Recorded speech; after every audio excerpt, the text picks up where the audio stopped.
আমাদের প্রিয় নবী হযরত মুহাম্মদ সাল্লাল্লাহু আলাইহি সাল্লাম কবরের আযাব থেকে আল্লাহর কাছে আশ্রয় চাইতেন।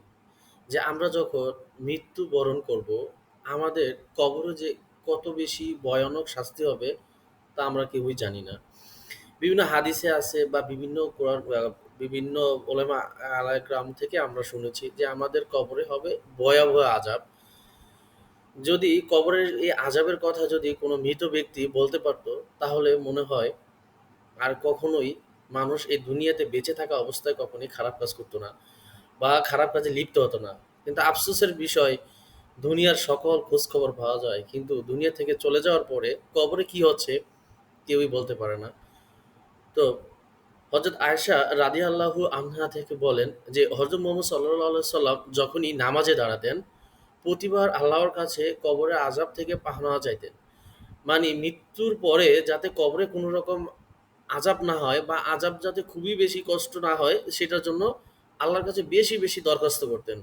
ভেবে দেখুন, আমাদের প্রিয় নবী হযরত মুহাম্মদ সাল্লাল্লাহু আলাইহি সাল্লাম একেবারে গুনাহমুক্ত, যার জীবনে জান্নাত নিশ্চিত। সে নবীজি হযরত মুহাম্মদ সাল্লাল্লাহু আলাইহি সাল্লাম নিজেই কবরকে আযাব এর কথা শুনেই ভয় পেতেন। তাহলে আমরা, মানে আমরা যারা আছি, আমাদের তো আসলে প্রতিনিয়তই প্রচুর পরিমাণে পাপ করি।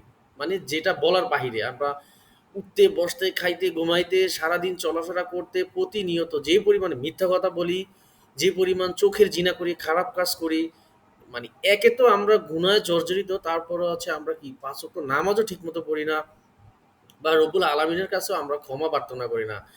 তো এটা আফসোস যে আমরা আসলে অনেক কিছু বুঝি যে আমাদের রোজা রাখতে হবে, রোজার সময় রোজা রাখতেছি, হজের সময় হজ পালন করতেছি। আমরা ৫ ওয়াক্ত নামাজও অনেকে পড়ি, বড়, বড় দাড়ি রাখছি, লম্বা, লম্বা পায়জামা পড়তেছি, পায়জামা পাঞ্জাবি পড়তেছি, টুপি পড়তেছি। মানে একেবারে মুসলিম কাকে বলে? কিন্তু আমরা প্রচুর পরিমাণ মিথ্যা কথা বলি, গরিবের হক আদায় করি না বা আমরা যে কর্মচারী রাখি, কর্মচারীদের ঠিক মতন বেতন দেই না বা যারা দিয়ে কোনো কাজ করাই, সে কাজটুকু আমরা ঠিক মতন করি না।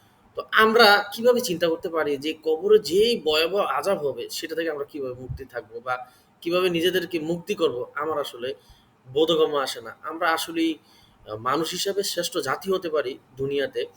কিন্তু আমরা দুনিয়াতে সবচেয়ে নিকৃষ্টই মনে হয়। কারণ আমরা মানুষ হিসাবে যে পরিমাণ অন্যায় ব্যভিচার করি মানুষের সাথে, মানুষের প্রতি যে জুলুম করি বা মানুষের হক নষ্ট করি, মানুষের ওই জিনিসটা জোর-জবরদস্তি করে খাওয়ার চেষ্টা করি, মানুষকে ঠকানোর চেষ্টা করি, মানুষকে ওজনে কম দেওয়ার চেষ্টা করি। মানে যত ধরনের কুকর্ম আছে আর যত ধরনের বাজে অভ্যাস আছে, আমরা পরনিন্দায় বেশি থাকি, আমরা পরকীয়া করি, আমরা বিবাহিত জীবনও অনেকে আছে যে আমরা বিবাহিত জড়িত, কিন্তু তারপর আমরা খারাপ কাজে লিপ্ত হচ্ছি।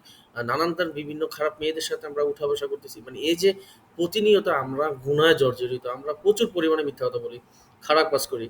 তাহলে আমাদের কি করা উচিত?